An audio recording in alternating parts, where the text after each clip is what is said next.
And here we are. Welcome to Lessons in Leadership. This is with the gang, H, Micah, and myself. We're so excited to be with you this morning. We were just talking about our weekend and all the many crazy things that have been happening with weather and just stuff. And I just love being with these guys and sharing tips and ideas to help leaders in the current marketplace. We started talking back, gosh, was this about 6 months ago? We started I don't the remember LinkedIn actually. Lives. I think it was. We all Yeah. actually, the history is we got together through Clubhouse, and as the commonality is we all are facilitators and consultants and use Clifton Strengths. And then we came over here to LinkedIn Live and started sharing all of our content. So I'm Dana Williams, and I have started Dana Williams Consulting, which I'm passionate about helping leaders know their strengths from the inside out and use those and transform their life, their teams, and their company. And I'd like to kick it off to H introduce himself, and then Micah, and then we'll get into our topic today, which is one that I'm pretty passionate about. I know H has some great material, and Micah as well. So H, why don't you introduce yourself, and then we'll kick it off to Micah, and then we'll kick it back to you, H, to lead us Oh, through. thanks, Dana. I'm H, Yeah. New York. H is my first initial. That's what everybody calls me. My business is called Lift Shop. Give your brand a lift, give your team a lift, give your organization a lift. And LIFT stands for leadership, ideas, facilitation, and training. And I work mostly with, I've been on my own 10 years, mostly with a lot of CPG companies, a lot of executive teams and marketing organizations. And we always tease H because he has an acronym for everything. So Always. It's the even best. his business. Yeah. Well, it's on Of course. brand. It's It's on Yeah, on brand. brand. What can you say? He's very authentic, Yeah. right? I Okay, try and be. Micah. It's hard when you go by a letter. Yeah. Well, and later, yeah, that's true. Everything's letters when you go by a letter. And we're gonna do acronyms in part of our conversation today. So that's perfect. hmm Yes. So Yes. my name is Micah Lawrence. I'm an ICF certified coach and a Gallup certified strengths coach. I do leadership coaching with startup founders and small business owners, and team development workshops with their teams. And it's been the last 2 or 3 months. I don't know if this is the same for you guys, but all of the in-person workshops have exploded. It's like people are finally like back to doing Mhm. in-person workshops, and it's the best. That's what I've been doing a lot more of those over the last 2 months, and I didn't realize how much I missed them, but that's been And my favorite. and tell us why you Same. miss him in your Clifton strengths. What Because of is my that? strengths. What Woo, is that you woo, have? positivity, and communication, I think are that power trio that all get fed when I get to Yeah, facilitate workshops in person. It's the Yeah. best. absolutely. Yeah. And What's mine get? Like, because you I'm have Yeah, trained why do you like it so communication, much? communication. communication, individualization, relator, Mm, yeah. Yeah. I think ideator. I can ideate with someone else. I Yeah, think if it's open-ended. I think hmm the thing we learned through the pandemic is that to be online and teach is a lot different, and you have to come across a little bit more energetic, right? Than Yeah. if you were in person at the water cooler or meeting in a facilitation. So that energy that we're all getting from being with our clients in person There's is there's also, powerful. yeah, there is, and it's interesting every once in a while if I'm doing a we just got on a tangent. I'm sorry. That's okay. I'll We can finish go. this thought. When I'm in like a virtual workshop and I have video up for people and everybody's on video, you start to see some people's eyes moving on their Mhm, screen and you know you've lost them. And mhm. that to me is like that never happens when I'm in person. Nobody is Right. tempted to multitask when I'm doing a workshop in person because the energy is tangible. It's like That's right. nobody wants to be anywhere else when you're in person, but it's like it's just too tempting to multitask when you're on a virtual anything. I'll give you an exception to that, Mike, I had last week. I was doing a session with a client and they're interns and they're all juniors in college and Oh they were my gosh. exhausted because they're so Yeah. used to being online and they were Oh, Oh, a live. poor little bit guys. different. Yeah. And they Yeah. couldn't It's do all the totally different. multitasking. No, Yeah. That is a different paradigm shift. totally. Wow. And a not a typical audience for me. And Yeah. we did strength finders too, by the way. Oh, so Wow. they're like slumping in their seats, falling asleep. Is that what was happening? Oh, toward the end, I mean, we were doing some exercise, some engagement, but yeah, it was 4 hours exhausting. Here, by the sorry, we're off on a tangent. Here's another thing that just blew me away. Okay. Guess which domain they scored lowest in? Relationship. That's where I was going to go. Yeah, I don't know why. You start. We both said it Relationship about the building. same time. Yeah. Yeah. Because Wow. they've also been, throughout the pandemic, most of their college experience has been online. Virtual. Yeah. So that's all they Yeah. know. That's crazy. That was fascinating. Well, Well, and this before, kind of. go ahead. Go ahead. Go ahead. I was just going to say, before we try to mention this, and before H really gets into the topic, I wanted to remind anybody that's listening to leave a comment, that we are paying Yes. attention to the comments, and we love it. We love it when people make a comment, or include a question. We cannot respond textually. We can't respond through text, Via but we text. will talk about it. We'll bring up your topic. So I was just going to inject that real quick before Yes. we forgot. And thanks for mentioning that, because there was a couple people last week last time we didn't know who they were, because it just said LinkedIn user. So make sure, they could and a include their couple of name them too. I started talking to afterwards. So I was excited to have that engagement. Nice. But what we're talking about today, I think, leads into this topic that H is going to facilitate us on, which is why your leadership brand is so important. And we've been talking about energy levels and leading through a pandemic and being in a facilitation through a pandemic. But all that has to do with brand, right? What is your brand as a facilitator? What is your brand as the person in the room? And then what is your brand as a leader? So I'm going to kick it off to H to kind of get us going. And as Micah said, please add your comments. We want to hear from you. And we want to make sure. Oh, Holly's here. Holly already commented. Holly, Yeah. She yay! did. We're glad. And we missed H's birthday. Well, Holly, that was last week. And you know what I was doing the afternoon of my birthday? Doing a Strength Finder session with a bunch of interns. Oh, that was the one. That's what it was last week. Oh, that's funny. Oh, well, happy belated birthday. And Holly, thanks for you. mentioning that. Yes. Thank you, Holly. Good. That's funny. Okay, H. And all H, right. we're going to do new technology today, right? We're going to try to do some slides. It's not, I don't know that technology is new, but it'll Technology. seem new because I've never With done it PowerPoint before. slides. With H.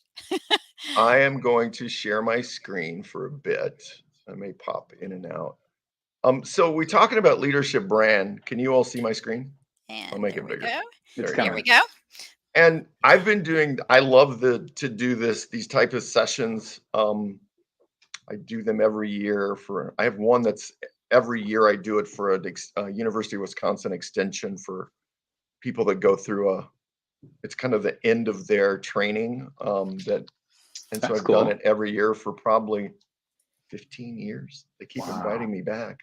But it's 15 years. Wow. I know. Well, it's because I do it for free. It's pro bono. Oh, That's wow. why. But you obviously do a good job too. They wouldn't have you back even if you were free. I like to think so. And the content stayed for 15 years, I'm assuming, right? Yeah, we've really developed it. It's a great opportunity for me to just tweak it as the years go by. So it's also a culmination of things that I'm passionate about or in my business. So my business is, I focus a lot on leadership and leaders of organizations, and we do change management, strategic plans, but I also do marketing, and I do brand building things. So I'm teaching a grill company how to do positionings. I'm working with a cheese company on updating their brand. So to me, both of these, it's kind of a sweet spot for me. So I really enjoy it. And so if you think about what's a leadership brand, and I'm going to talk about what it is and why we do it.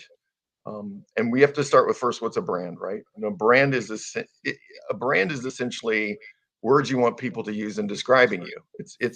It's what, when I work with brands, oh, there's an echo. Can you hear that echo? A little bit. It's not too distracting. It's not bad. All right. So when I talk about brands, and they would say, what's your brand stand for? And they start telling me, I said, well, actually, I want to know what your target, your audience, your consumers think your brand stands for. And that's the same with a leadership brand, right? Your job is to really have think about who your audience is and what you want them to, the perception you want them to hold. That's your brand, right? And so how do you get that? And what's a leadership brand? And any brand, it's a map, right? It's a strategy when you talk about your leadership brand, because it's a strategy. It gives you direction on how you want to be perceived. And that sounds simple, but it can. I think the thing that I found with people, because personal brand, leadership brand have been around. God, I think Tom Peters talked about that in the late 80s. I think one of the challenges for all of us was, okay, how do we, I know I need a brand, but how do I develop it?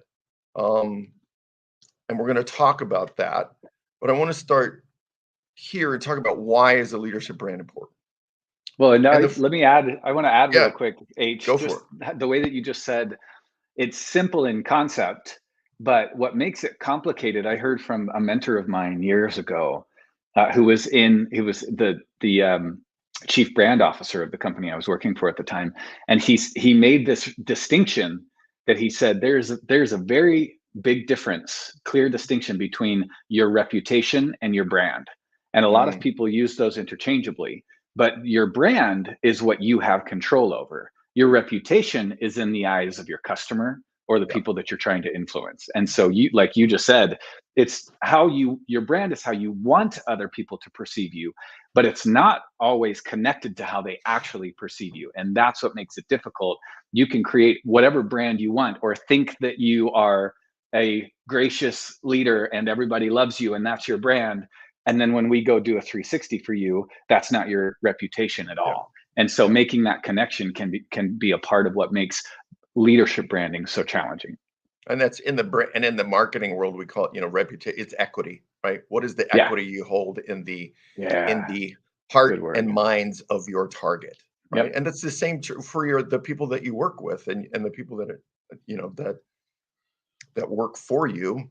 It's what is that equity? What is your reputation? It's a great way to think about equity equal reputation. Yeah, I love that. And so to your point, you own your brand, but not your reputation. So why do you do a leadership brand?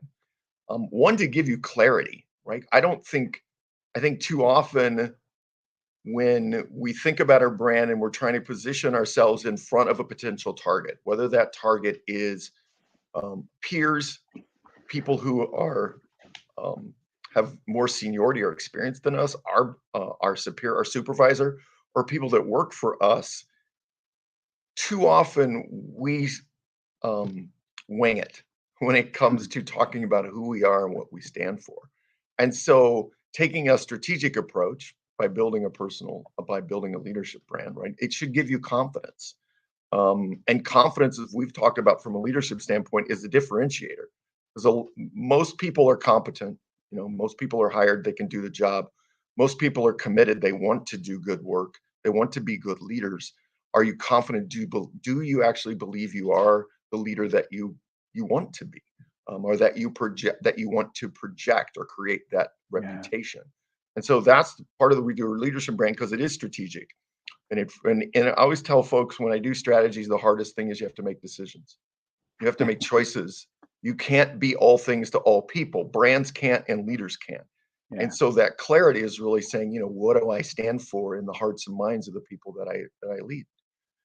The second thing is making those choices also helps you differentiate, right? And I think especially we've been talking about, the great resignation, reshuffled, people are transitioning as never before.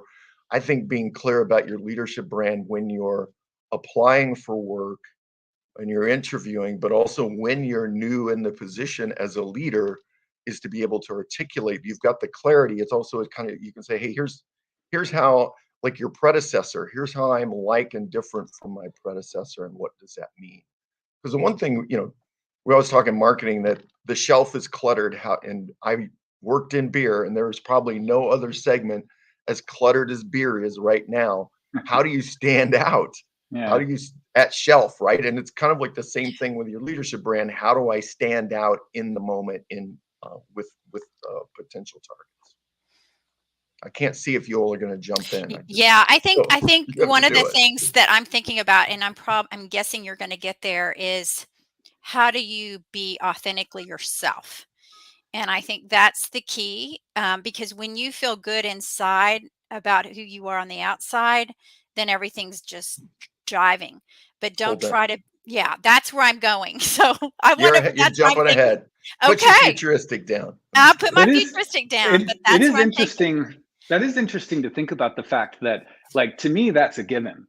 when I think about my own brand, I want it to reflect who I really am. But Right. hearing you say it like that makes me realize that there are plenty of leaders out there who hide that. They want to appear differently than they are for lots of reasons. the wrong reasons, I think. Well, yeah. Or they just lack the self-awareness to capture and Maybe be clear. So the last thing is direction, right? So if this is your leadership brand, by the way, it is a strategic document. It's a strategic tool. It's also aspirational to your guys's, or Micah, your earlier your earlier point. This may not be who I am today and the current perception I have with my audience, my target, but it is the desired perception. Aspirational, that gives you direction for not just actions and behaviors you want to take. It also gives you direction for experiences. To be the type of, I want to be a more strategic leader, then I need to get greater scope in my work. I need to work at a different level to do that. And I think that helps you make choices about the experiences, the jobs, the tasks, the opportunities that come your way. Yeah, that's actually really similar to some of the, when I would lead strategic planning workshops as a facilitator, we often took this target state approach to future planning, where we would think 3 to 5 years ahead and define, like, what do I want to be true in 3 years? Whether it's true today or not, we defined it as though it were true, and that became our anchor. If we ever found ourselves going off course at, a month, 2 months, 3 months from now, when we're thinking about our 3-year map, if we're going off course, we can anchor back to, or calibrate back to, our anchor point and make sure that we're aligned with that 3-year target state. I like that perspective that you were just describing, H, that this can serve as a reminder, whether you're there yet or not, this is your anchor. And if you're going off course, calibrate back to where you want to be eventually as a leader. Yeah. And it starts to get into, where do you play and how do you win? And how you win is by leading with your brand. Yeah. Right. So, this is the 4 P's. And I always ask this when I do this session is, can you tell me the 4 P's of marketing? Product, price, placement. What's the other? People.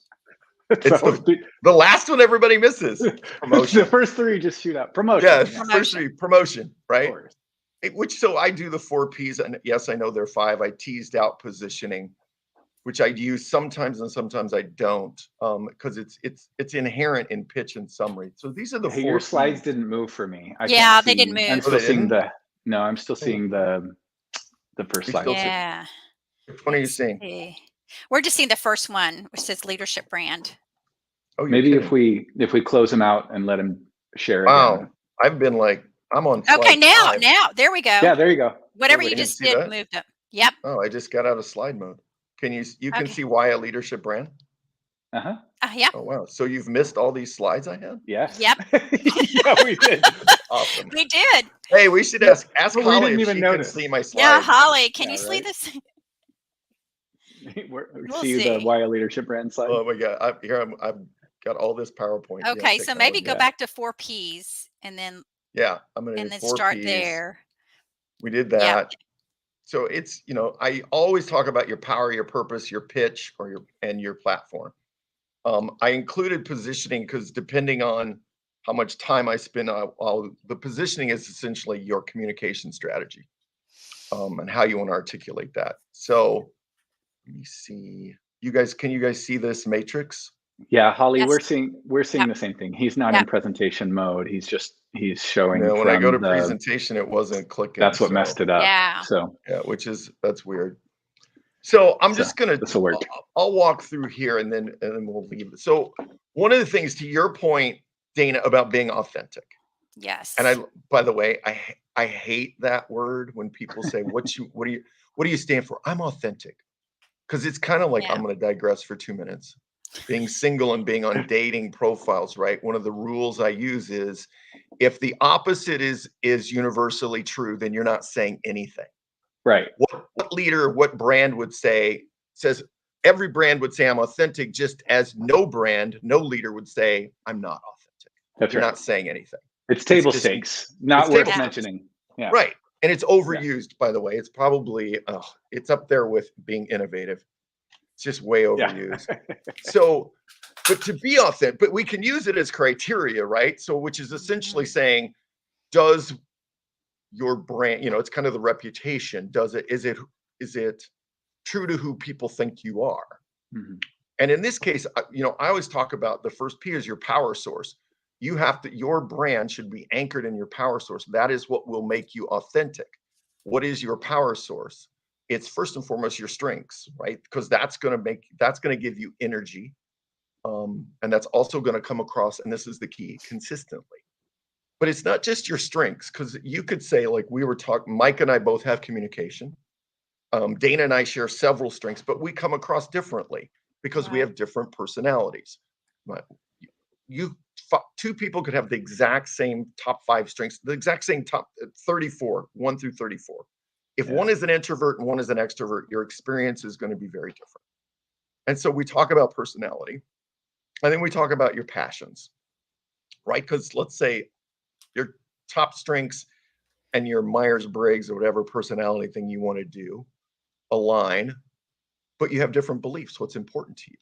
So using those 3, and I'll typically do assessments across all 3 strength finders, pick your personality one, and then I like, if you're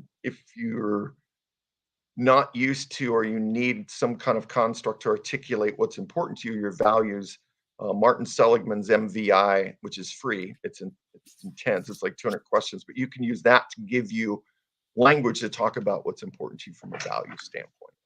So all of those, right, and you look at those 3 and you say, okay, what does this say about me? And after I distill those out, my question is, given what you're good at, your strengths and how you come across, your personality and what you care about, what benefit do you offer, right? What are the benefits of you as a leader? And those should come from all 3 of those. So you may say, my benefit, what I really care about is building teams. Okay.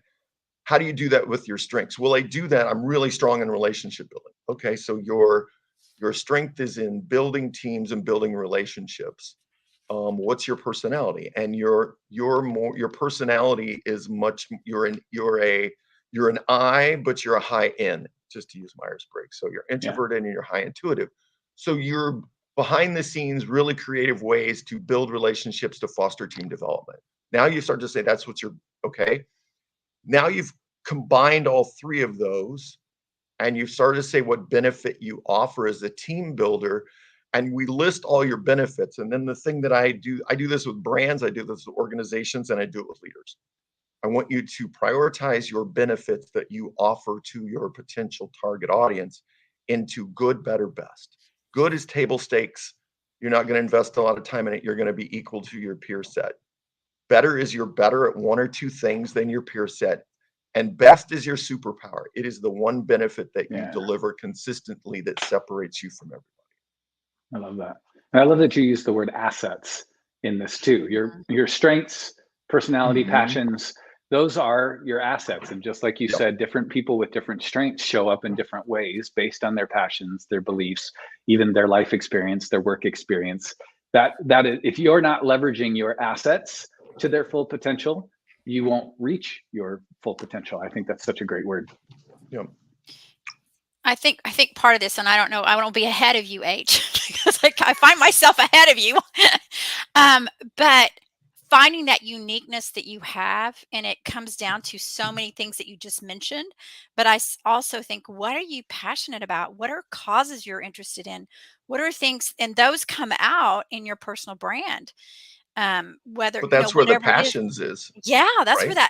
exactly. But taking that deeper into, well, what are those things that really you are deeply concerned about in your world that you can only make a difference, that you want to go make a difference in?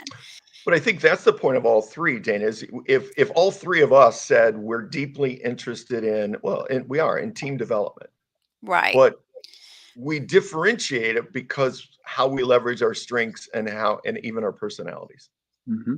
Absolutely. Although we all would say we'd rather do it in person. Exactly. So we only have 5 more minutes, and I know we're not going to get through all all No, columns of as this. usual.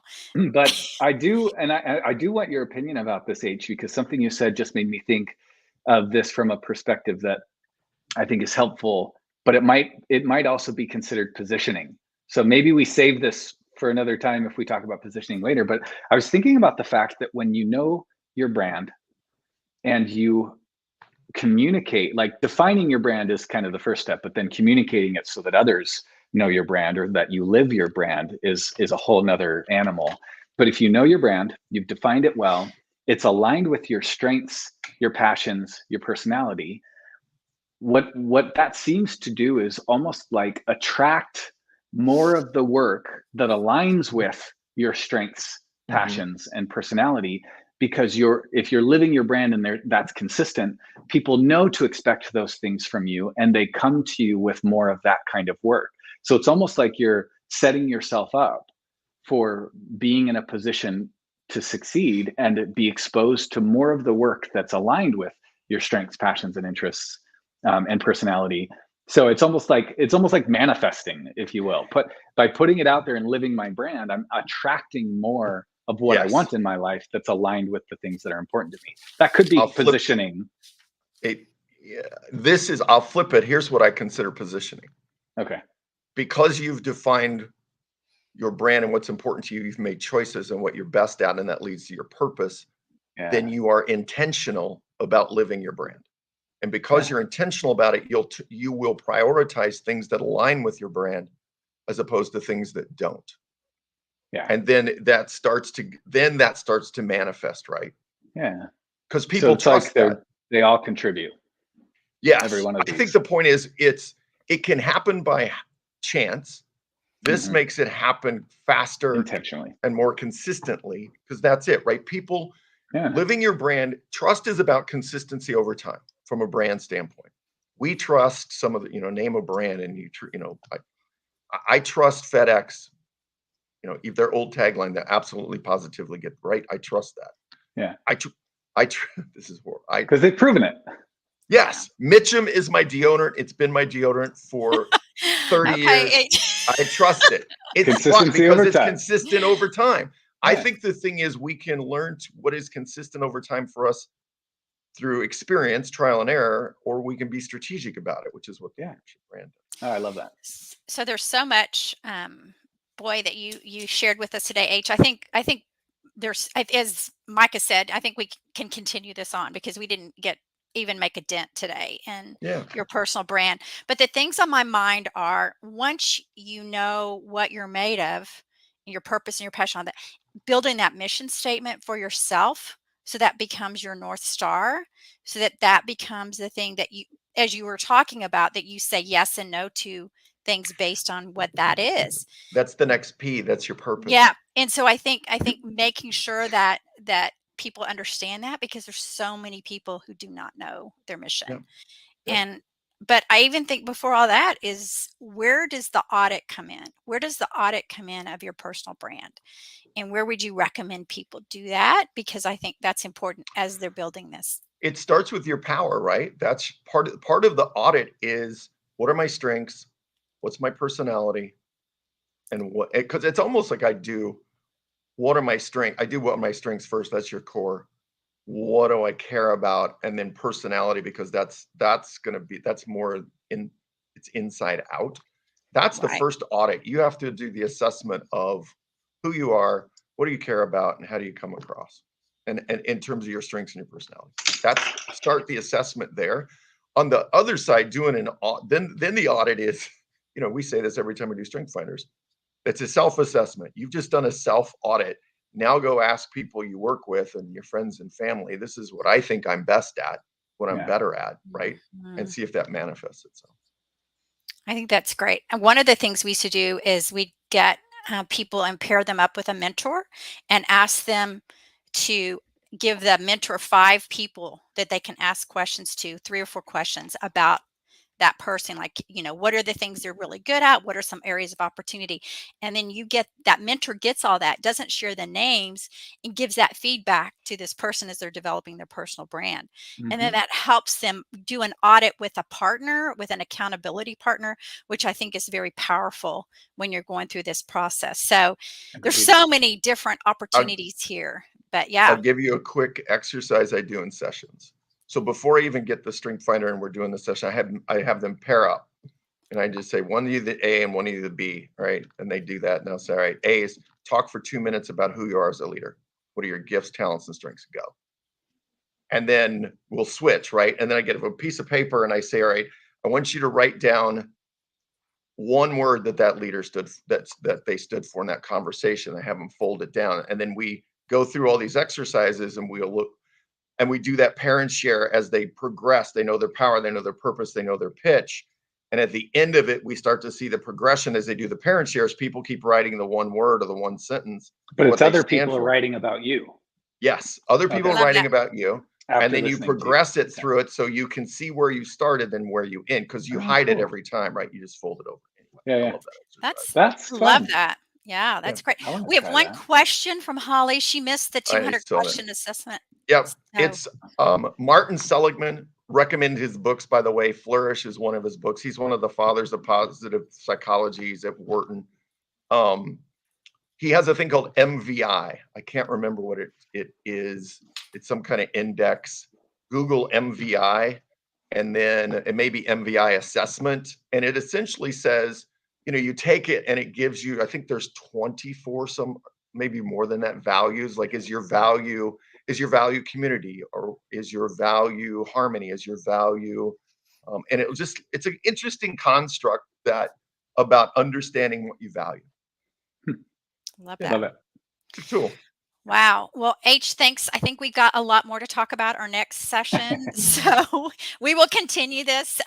2 weeks from now is July 4th. So we'll probably be on July 11th, which is our next time together. So stay tuned. We'll keep you guys posted in LinkedIn of our next event, but it most likely will be July 11th. If you guys want to reach out to H or Mike or myself, feel free to, H, why don't you tell them how to reach out to you, and Micah the same, and then I'll do the same. Yeah, I think LinkedIn. It's under H. Me Turner too. Muir. Yeah. And so except it's not under H. It's not under H. Turner Muir for me. Yeah. LinkedIn is great. I'm on LinkedIn. So LinkedIn for all of us. Okay. Well, that sounds great. Well, thank you guys. Thank you, Holly, for your great. And it looks like you found what you needed. So thank you. Oh, awesome. Let us know how it goes, Holly. Yeah. Yay. Yes. And you guys have a great rest of your day. Thank you so much for being with us today. Thanks all. Have a good one.